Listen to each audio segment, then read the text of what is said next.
Los 80 estuvieron marcados por una serie de eventos trágicos. Era increíble, por completo. Lo entendieron como un desastre nuclear. Y eventos que trajeron luz a los momentos más oscuros de esta década. Todo el campo de juego estaba cubierto de cadáveres. A veces a causa de desastres naturales o de errores humanos. Era inaudito que se produjeran semejantes fallas de seguridad. Cada uno tendría un impacto duradero en el mundo. Se descolgó como una espada en llamas. Es imposible olvidar algo tan trágico, tan dramático, si uno lo vivió en carne propia. Estos son los momentos más dramáticos de los 80. Tragedias que cambiaron al mundo y ayudaron a darle forma a nuestro futuro.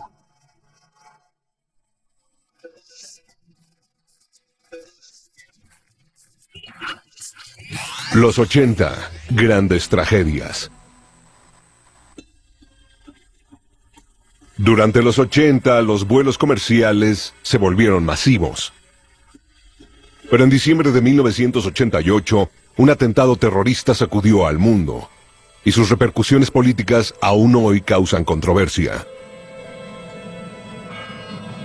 George Stubbs había terminado su turno como inspector de policía en el pequeño pueblo fronterizo escocés de Lockerbie. A las 7 en punto, mi esposa me dijo, ¿qué fue ese ruido?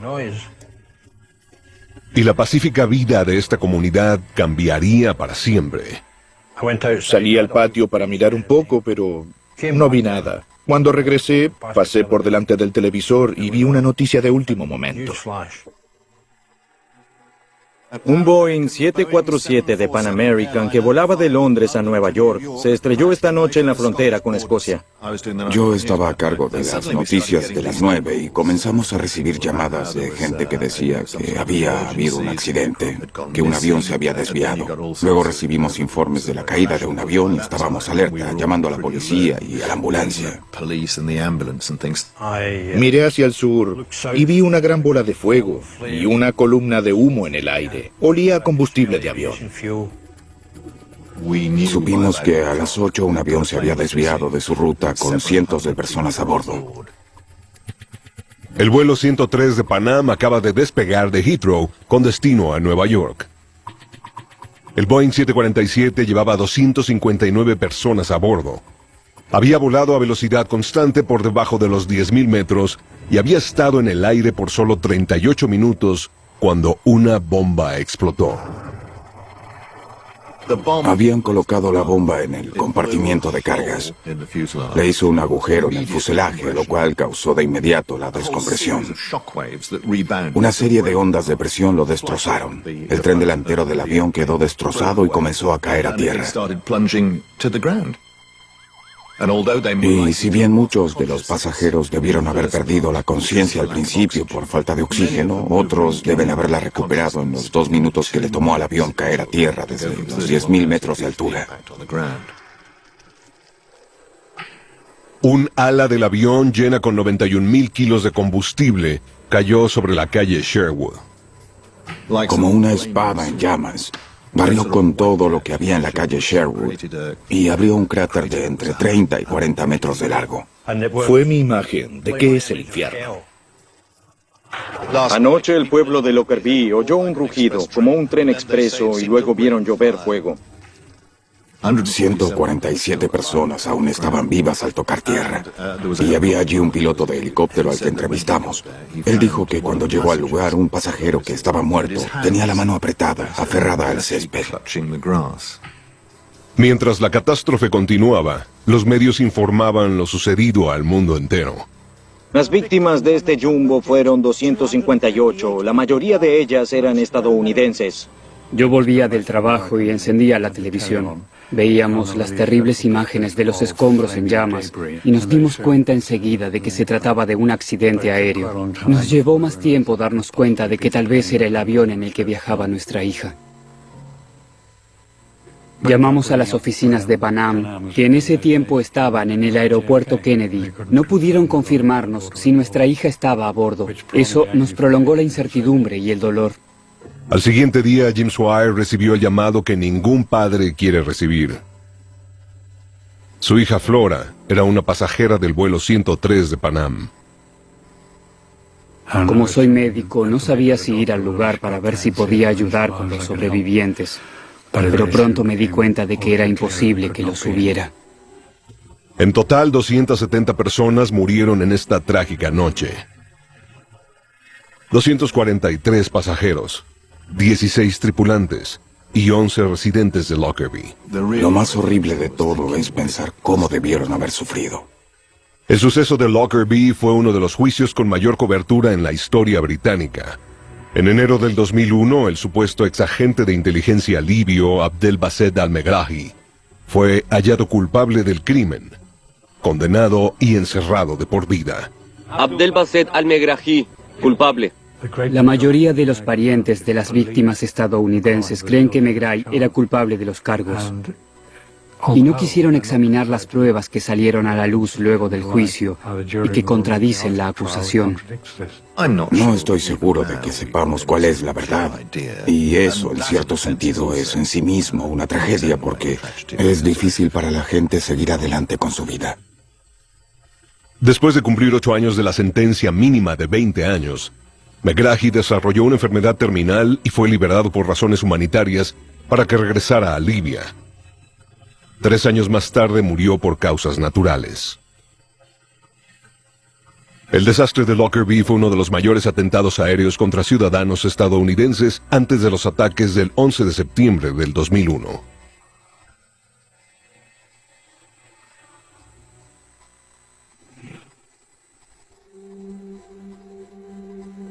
En los 80, 2 eventos volcánicos similares y catastróficos ayudarían a cimentar las bases para predecir y alertar sobre una posible erupción, salvando miles de vidas. El primero ocurrió en Washington. Era el Monte Santa Elena, a principios de 1980. Durante 120 años, este volcán durmió. Pero por dentro su lava ya comenzaba a activarse. Los geólogos que lo estudiaron consideran que es el volcán más peligroso de Estados Unidos. Se produjeron unos 10.000 terremotos en 2 meses. Por eso, los vulcanólogos sabían que el magma estaba activándose en el volcán. Esto es simplemente increíble. Los científicos afirman que los aparatos de medición de volcanes indican que se producirá una gran erupción. Haciendo caso a las advertencias de los expertos, las autoridades se deciden evacuar el área antes de la erupción. A mediados de marzo, el volcán comenzó a hacer erupción. Eran pequeñas erupciones, nada grave, y se convirtió en una atracción turística. Un volcán que hacía erupción. Pero lo interesante es que en el flanco norte comenzó a crecer una protuberancia de unos 3 kilómetros cuadrados de superficie. La mañana del 18 de mayo a las 8:30 se produjo un inusual e importante terremoto magmático de 5.1 grados en la escala de Richter, que hizo que la protuberancia se volviera inestable y estallara. Y entonces el magma hizo erupción y se derramó por el lugar a una velocidad de 400 kilómetros por hora, y una enorme columna de cenizas de unos 15 kilómetros de alto se elevó en el aire durante 9 horas. La explosión tuvo la fuerza equivalente a 500 bombas nucleares de Hiroshima, con restos volcánicos ardientes que pulverizaron un área de 600 kilómetros cuadrados. Se canceló la búsqueda aérea de las 58 personas que aún están perdidas cerca del volcán St. Helens. La partida de búsqueda provista de perros entrenados seguirá buscando durante algunos días más, pero no hay esperanzas de encontrar vivos a los desaparecidos. En la catástrofe del Monte Santa Elena, un total de 57 personas perdieron la vida. Sin embargo, 5 años más tarde, en otro desastre, la erupción del Nevado de Ruiz, Colombia, el desastre fue mucho mayor. Buenas tardes. Tenemos las primeras imágenes de la catástrofe ocurrida en Colombia, América del Sur, donde un volcán hizo erupción. Los vulcanólogos sabían que el Nevado del Ruiz iba a hacer erupción. Le avisaron al gobierno y fue un grave inconveniente que el gobierno no le advirtiera a la población que vivía en el lugar. En esta ocasión, el no escuchar las advertencias provocó una catastrófica pérdida de vidas. Cuando el volcán hizo erupción, eran las 10:30 de la noche del miércoles. Oímos ese increíble estruendo de las piedras y el agua que bajaban, una catarata violenta, y el ruido crecía y nos aturdía. Arrastró con todo lo que encontró a su paso en el río, piedras, arenas, y su volumen se hizo mayor. La ruta a Armero está llena de un polvo asfixiante y de olor a azufre. A la lava y el escombro le llevó nada más que 45 minutos bajar hasta el valle, y aplastó absolutamente todo lo que encontró a su paso. Cuando llegaron a Armero, la lava y el escombro sepultaron todo el pueblo. Atravesando el lodo y los humos venenosos, las familias sin techo se dirigen a pie al siguiente pueblo. Nadie estaba preparado. Y eso fue lo más horrible, porque murieron 28.000 personas. Y 28.000 personas es todo un número. Al principio, el rescate tardó en llegar, pero pronto el apoyo militar, las agencias de ayuda humanitaria y los medios comenzaron a llegar a una devastada ciudad. Muchos de los cadáveres jamás serán hallados. La oleada de lava y piedras es tan profunda que hasta modificó el paisaje. Antes de llegar al lugar, olíamos algo raro y no podíamos identificarlo. Eran los cadáveres en estado de putrefacción, cadáveres calentados por el sol del mediodía. La gente no entendía qué les sucedía. No podían reconocer nada de sus alrededores. Nada tenía el mismo aspecto que hacía unas horas atrás. Mucha gente tenía quemaduras gravísimas y eso selló su suerte sin demoras. La pérdida de fluidos hace que entren en shock y mueran. El silencio era sobrecogedor. Todo había sido destruido. Era un paisaje tan desolado que era increíble, salvo cuando uno oía que alguna persona gritaba pidiendo ayuda. Tratábamos de localizarlos. A veces estaban detrás de los arbustos, otras veces hundidos en el lodo. No teníamos idea de dónde estaban y era difícil alcanzarlos porque si uno se acercaba se hundía y terminaba uno con el lodo hasta el cuello. No nos extraña que la asustada gente haya huido a las colinas.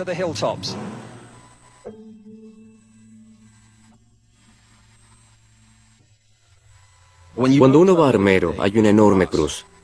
No pudieron desenterrar a toda la gente y darles cristiana sepultura, así que se convirtió en un gran cementerio. 2 erupciones volcánicas dramáticas con solo 5 años de diferencia. Los eventos que le mostraron al mundo lo importante que podía ser la comunicación y la planificación para salvar incontables vidas. A continuación, la carrera por la supremacía espacial se paraliza cuando el mundo es testigo de una horrenda tragedia. Luego de la explosión, todo el mundo quedó confundido. Un ferry repleto se vuelca en segundos con consecuencias devastadoras. Los ruidos, los gritos, se hicieron menos audibles con los minutos.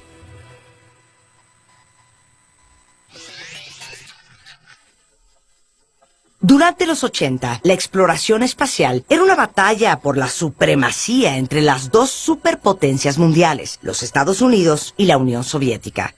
Hasta que la explosión del transbordador espacial Challenger en 1986 obligó a cambiar todos los planes. El origen de la carrera espacial se remonta a la década de 1950. Las 2 superpotencias competían por el dominio del mundo. Habían construido bombas de hidrógeno y se amenazaban unas a otras políticamente.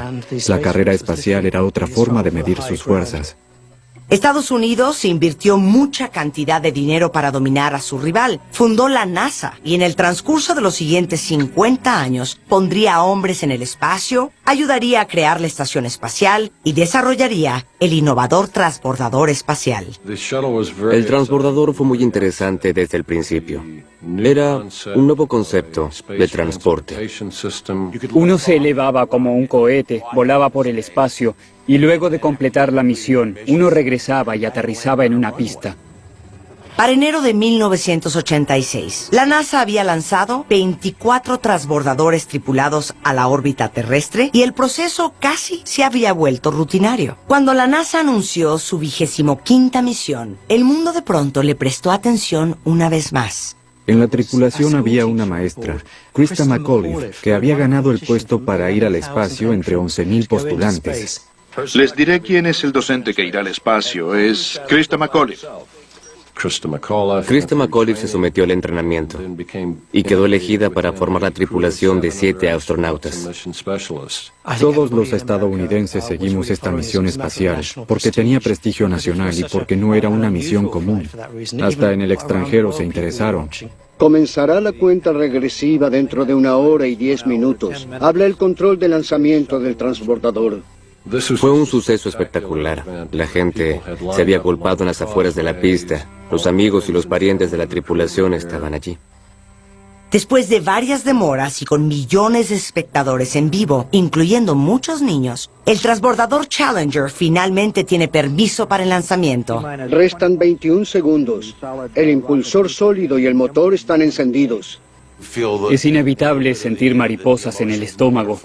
La emoción de que haya gente sentada en un enorme cohete.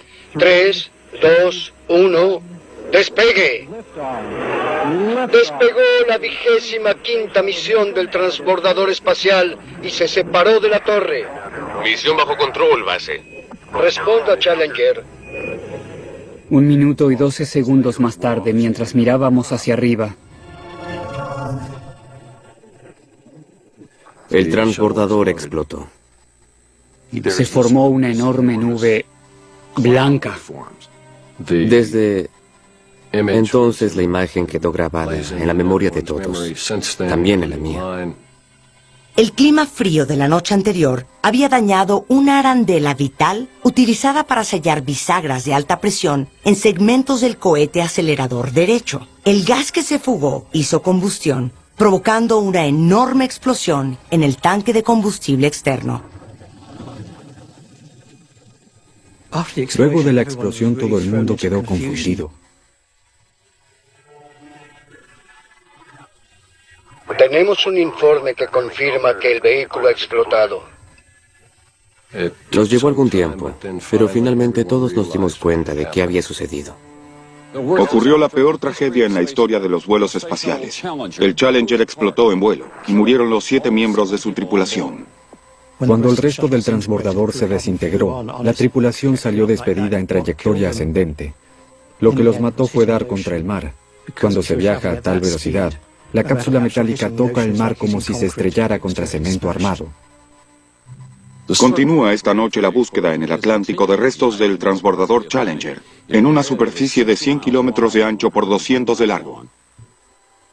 Hoy es un día de duelo y de recuerdos. Aunque siguieron realizándose muchos lanzamientos de transbordadores espaciales después del desastre del Challenger, el impulso de la carrera por el dominio del espacio disminuyó. El desastre del Challenger fue la mayor conmoción para la comunidad aeroespacial y creo que también para el mundo. Uno de los resultados de la tragedia del Challenger fue que ambas naciones comenzaron a trabajar juntas en el espacio. Se dieron cuenta de que no tenía sentido tener una estación estadounidense y una soviética. Por eso amalgamaron sus planes para un espacio internacional, que es lo que sucede ahora. Los accidentes que se producen son parte de la naturaleza humana, parte de nuestra historia. Las lecciones aprendidas de esos accidentes nos hacen mejores, y creo que ese es parte del legado de la NASA. Continuamos viendo los 80 en Nat Geo. En los 80, el boom de un medio de transporte le daría a más personas la oportunidad de navegar por los océanos. Pero en 1987 seríamos testigos de una de las mayores pérdidas de vida en el mar desde el Titanic. El Heraldo de la Libre Empresa se encontraba en su viaje diario de Dover a Saybrook. La embarcación estaba colmada de gente porque un periódico había anunciado tarifas muy económicas. Mis compañeros y yo compramos nuestro boleto por 1 libra y fuimos a un día libre de muchachos. Después de un día de paseo en el pueblo belga de Zeebrugge, un grupo de amigos regresó al puerto. Subimos al ferry para regresar a casa. Bien entrada la tarde, así que estaba oscuro. Y era marzo, así que hacía mucho frío. La tripulación se encontraba bajo presión de ser puntual, para que pareciera ser un servicio eficiente de transporte. Apurados por salir a tiempo, una combinación entre descuido de la tripulación y errores administrativos llevaron a que la puerta de la bodega ubicada en proa quedara completamente abierta. Estas embarcaciones aceleran con gran facilidad. De repente, la proa se hundió. Enormes cantidades de agua llenaron la bodega, llegando rápidamente a un nivel crítico que desestabilizó al barco entero. Lo primero que sentimos es un respingo en el barco muy violento, y luego otro salto. En 90 segundos, el ferry de 8.000 toneladas que llevaba 500 pasajeros y tripulación se había dado vuelta, encallando en un banco de arena. Cientos de pasajeros quedaron atrapados instantáneamente. Buenas noches. Nos informan que un ferry con más de 600 pasajeros a bordo se hundió en las costas de Bélgica. De pronto me encontré deslizándome por lo que había sido la cubierta del barco, que había pasado de horizontal a vertical. Había máquinas expendedoras de fruta, mesas, sillas, gente que caía por la pendiente. Yo estaba allí de pie en medio de ese desastre. Los vidrios de las ventanas de los camarotes cedieron ante la presión del agua. La noticia del desastre no tardó en difundirse. Nos informan que unos 200 pasajeros fueron salvados. Algunos de ellos están gravemente heridos. Gritó en el estudio uno de los productores. Algo le sucedió a un ferry. Y recuerdo que me paré sobre un escritorio en la redacción y grité, ¡cállense todos! Un ferry se volteó en el puerto de Zeebrugge. Se bajaron las cuerdas por las ventanas destrozadas con el objetivo de rescatar sobrevivientes. Kate Adie y su equipo fueron de los primeros reporteros británicos en llegar a la escena del desastre. Lo primero que recuerdo fue horrible, porque yo sabía que había gente atrapada. Los ruidos, los gritos se hicieron menos audibles con los minutos. Y la razón de ese silencio era que la gente moría a mi alrededor por el frío. Comencé a nadar en medio de los restos del barco y los cadáveres. Los cuerpos me bloqueaban el paso, así que tuve que abrirme paso entre ellos. El tiempo de supervivencia en el agua se estima en 15 a 20 minutos. El primer buzo que bajó en medio de ese desastre, un desastre que nadie vio jamás, bajó por una cuerda colgada de un helicóptero.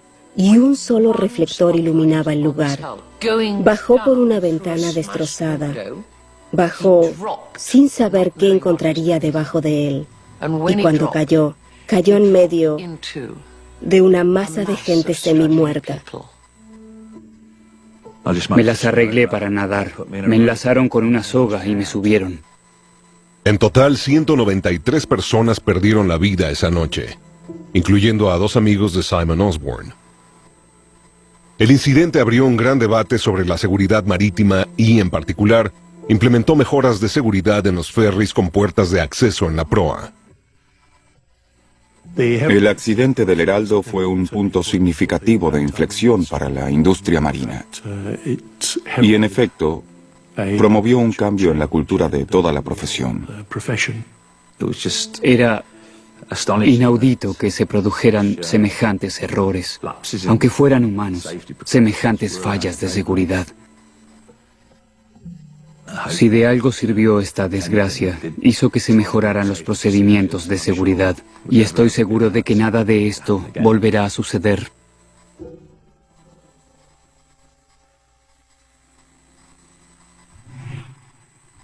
A continuación, un barrio humilde en la India queda devastado por un químico mortal. Sentimos que nos quemaban como con pimientos. Y un derrame de petróleo tan grande que finalmente empezamos a tomar en serio nuestro impacto en el medio ambiente. De repente tuvimos 40 millones de litros de material tóxico que mataba a cada ser viviente.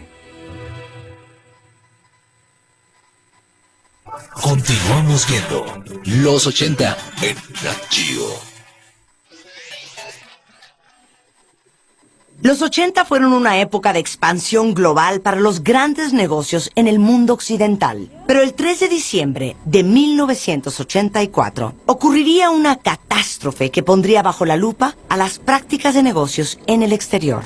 En las primeras horas de la mañana, Bhopal, una ciudad del centro de la India, fue sacudida por un desastre a una escala que nunca antes se había visto.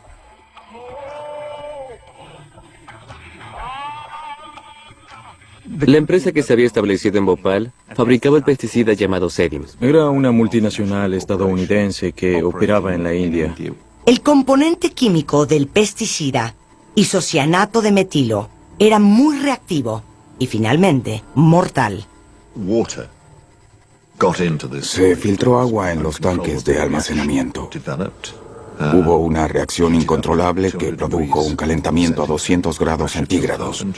Subió la presión y se liberó esta nube de gas venenoso. Cerca de la planta química estaba Bhopal, hogar de aproximadamente 900,000 personas.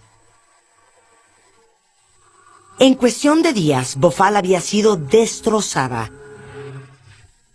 Años más tarde, el área que rodea la fábrica sigue afectada. La catástrofe de Bhopal fue sin duda alguna impactante. Ahora se han aprendido lecciones del desastre. Lo de Bhopal fue una llamada de alarma que promovió la implementación de programas de seguridad dentro de la industria química. Ahora se cuenta con buenos sistemas de emergencia, con un buen sistema de gerenciamiento. Los procesos se examinan regularmente. Sí, los procedimientos de seguridad son buenos.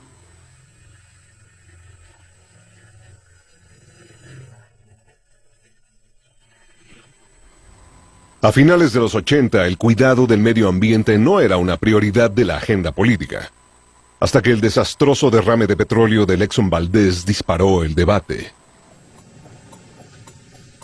Cargado con más de 1 millón de barriles de petróleo crudo, el Exxon Valdez estaba en camino de Alaska a Los Ángeles.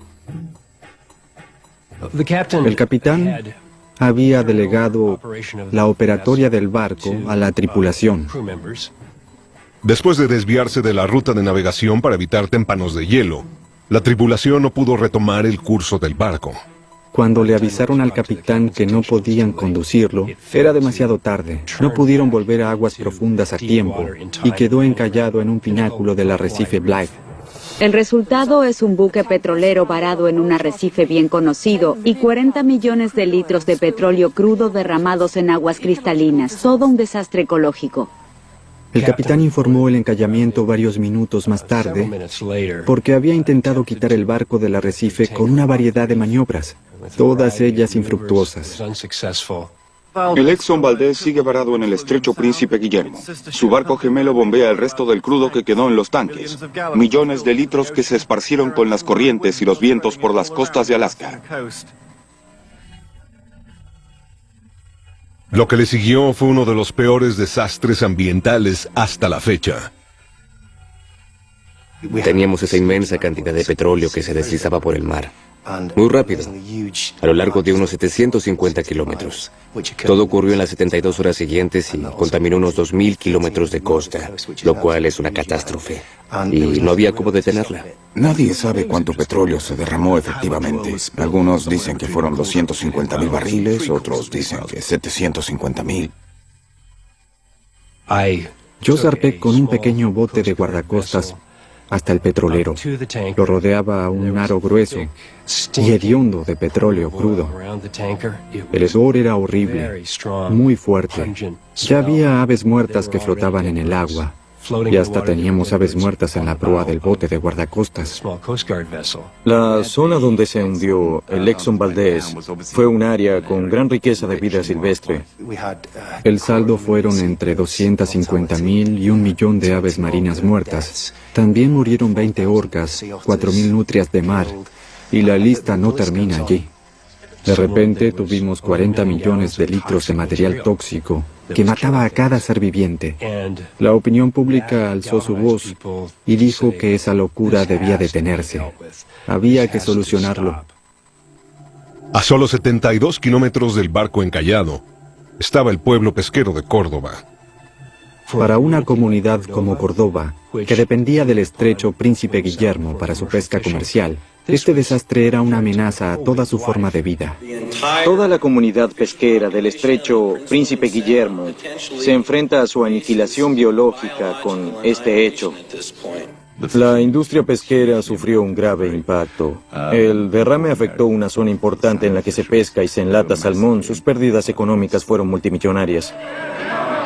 La comunidad pesquera está realmente enojada. Los lugareños acusan a la gigantesca petrolera Exxon de haber demorado los trabajos de limpieza de la zona afectada. Denos alguna idea. Queremos respuestas. Después de una demora de 2 semanas, la operación de limpieza comenzó seriamente en el mar y la costa. Exxon ha contratado voluntarios desocupados para que realicen esta abrumadora tarea. Creo que habían unas 10.000 personas contratadas para la limpieza, y tal vez unos 100 aviones y helicópteros. Era muchísima mano de obra. El impacto ambiental y económico resultante del derrame del Exxon Valdez obligó a todos a tomar medidas. El gobierno de los Estados Unidos hizo que las normas ambientales fueran más estrictas. Ahora entendemos mejor la tecnología vinculada con la producción de gas y de petróleo y su transporte. Ahora hay una disposición mundial. Los barcos que transportan petróleo crudo deben tener un doble casco, y eso es muy bueno. Por muchos años, el accidente siguió siendo el peor desastre petrolero en aguas estadounidenses, hasta que en 2010, el Deepwater Horizon derramara el equivalente a un Exxon Valdez en el Golfo de México cada 5 días durante 3 meses, generando nuevamente acalorados debates sobre los catastróficos efectos que los humanos podemos tener sobre el medio ambiente.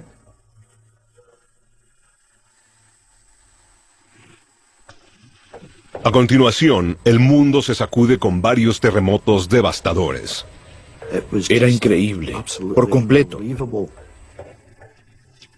Y se crea una nueva ciudad fantasma a causa del peor desastre nuclear de la historia. Debieron dejar todo, los alimentos y los juguetes. No pudieron llevarse nada con ellos. Continuamos viendo la década de los 80 en Nat Geo.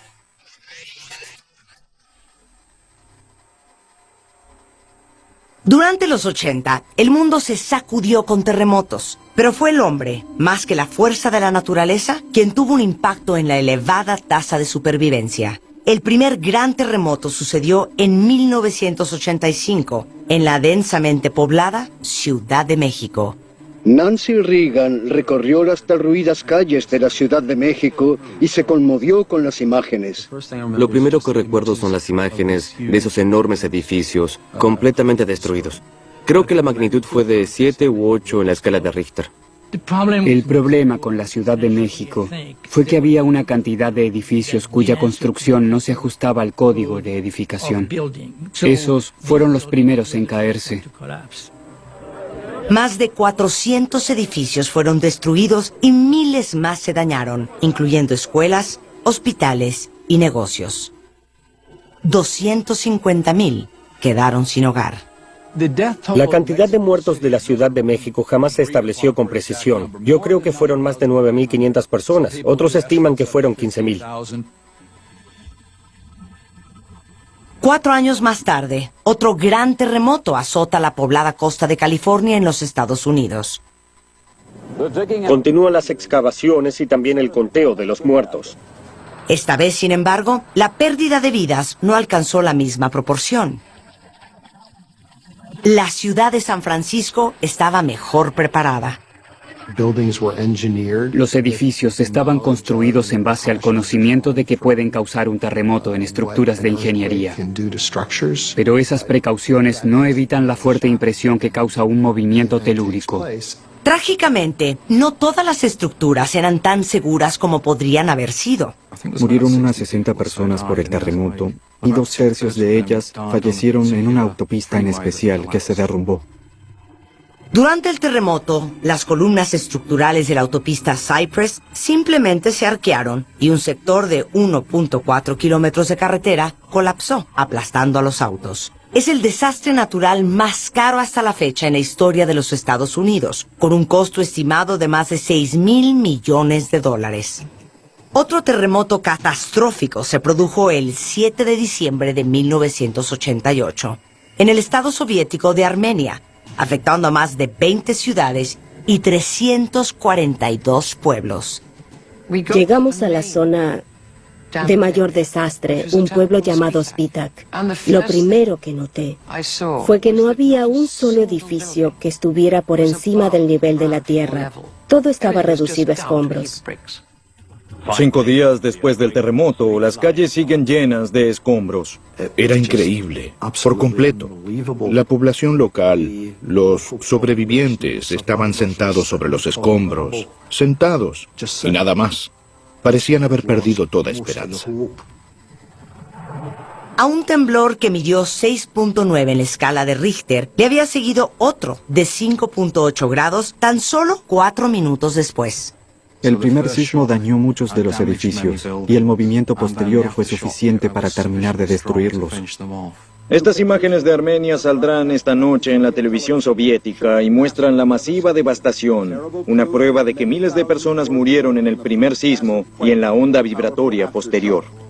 Al caer, los edificios crean una enorme cantidad de polvo. Ese polvo ahoga a la gente. Le sella la nariz, la garganta y la boca. Entonces, si sobrevivieron al sismo, tal vez hayan muerto ahogados por el polvo.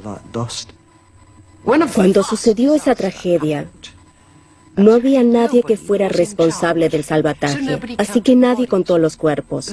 La cifra que yo oí después del desastre fue 27.000 personas. Pudieron haber sido más. Nadie lo sabe. Fuimos a lo que había sido un campo de fútbol. Allí habían comenzado a poner los féretros. Todo el campo de juego estaba cubierto de cadáveres. La escala del desastre sorprendió a la Unión Soviética. Son los armenios los que están haciendo el trabajo. No acudieron los soldados soviéticos ni ningún equipo de salvataje. Gorbachev estaba en Estados Unidos cuando sucedió el desastre.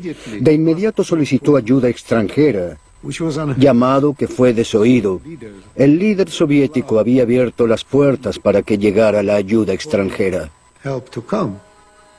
Esta fue una de las primeras veces en las que un equipo de rescate extranjero pudo asistir a la Unión Soviética, incluyendo una gran ayuda del entonces enemigo en la Guerra Fría.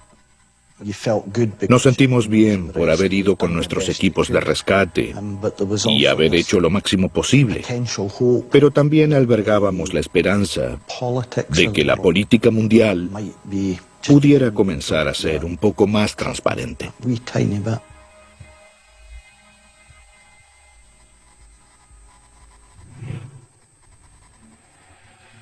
Políticamente, los 80 fueron una época frágil. Las dos superpotencias de la década, la Unión Soviética y Estados Unidos, habían creado una atmósfera de secretos y desconfianza, lo que llevó a que uno de los peores desastres nucleares de la historia permaneciera oculto al mundo 18 días después de sucedido. Se produjeron aquí 2 explosiones el 26 de abril, lo cual desencadenó una tragedia nuclear.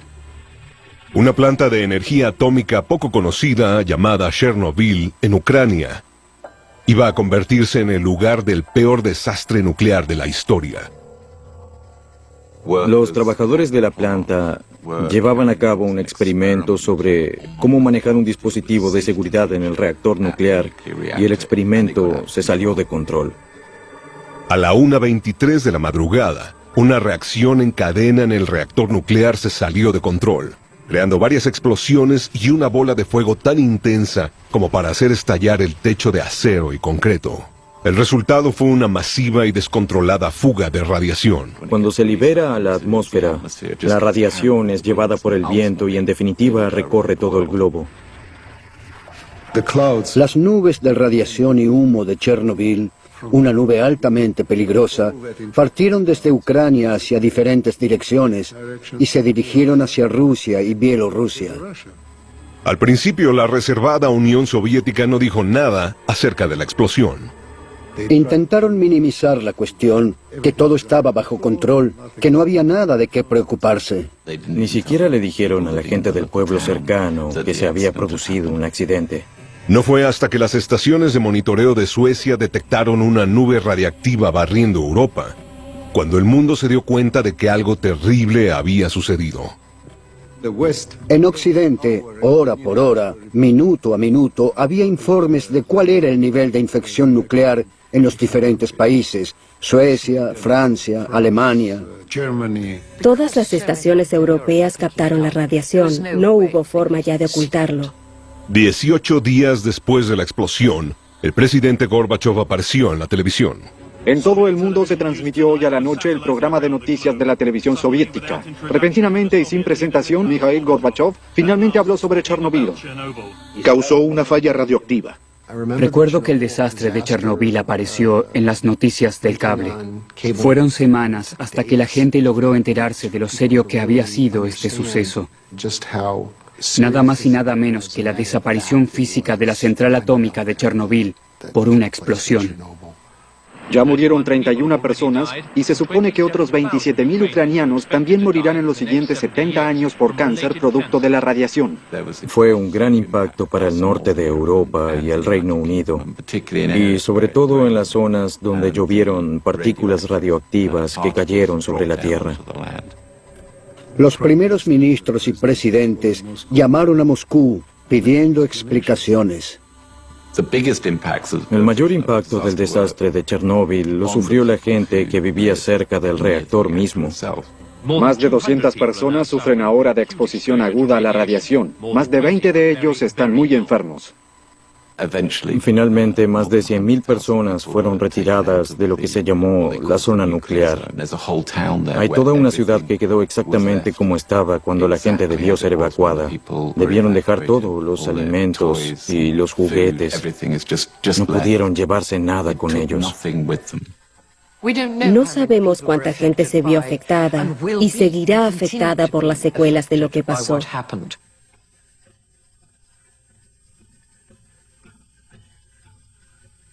Como resultado del desastre, el presidente Gorbachev convocó a terminar con la proliferación de armas nucleares, iniciando un periodo de un aumento de transparencia y una apertura del gobierno soviético. Creo que fue la primera vez en nuestra historia en que el líder de un país habló más o menos abiertamente sobre un desastre de grandes proporciones. Considero que las consecuencias de Chernobyl fueron graves en el plano político. Fue uno de los hechos que llevó, en definitiva, al colapso de la Unión Soviética. Era insostenible la idea de seguir teniendo una sociedad donde todo era secreto en un mundo que se abría cada vez más. Se convirtió en un estado en quiebra, económica y políticamente. Más de un cuarto de siglo después, la radiación en el área afectada y los efectos de la lluvia radiactiva de Chernobyl continúan presentes. Es un fenómeno extraño. Durante miles de años, generación tras generación, deberemos recordar que en el siglo XX, los seres humanos desarrollamos esta forma de energía, cuyo residuo es tan tóxico que puede permanecer en el cuerpo y en las cosas durante tanto tiempo.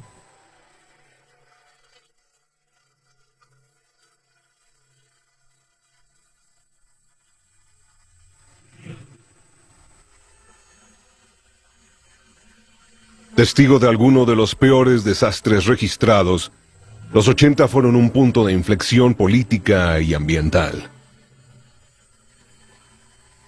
Fue un periodo en el que debimos reconocer la arrolladora fuerza de la naturaleza. Los años 80 fueron un punto de quiebre que nos hicieron lo que somos ahora. La gente de mi generación fue testigo del cambio cultural en el mundo de la ingeniería en general. Las organizaciones multinacionales, el mundo de la ingeniería y los expertos científicos recibieron duras lecciones en un mundo que aún se desarrollaba rápidamente. La conciencia ambiental de la gente es hoy mucho mayor que lo que jamás ha sido. Todos hemos cambiado fundamentalmente en cuanto a nuestra conducta, a las elecciones que forman nuestra vida cotidiana. Todo esto ha cambiado al mundo como lo conocemos hoy.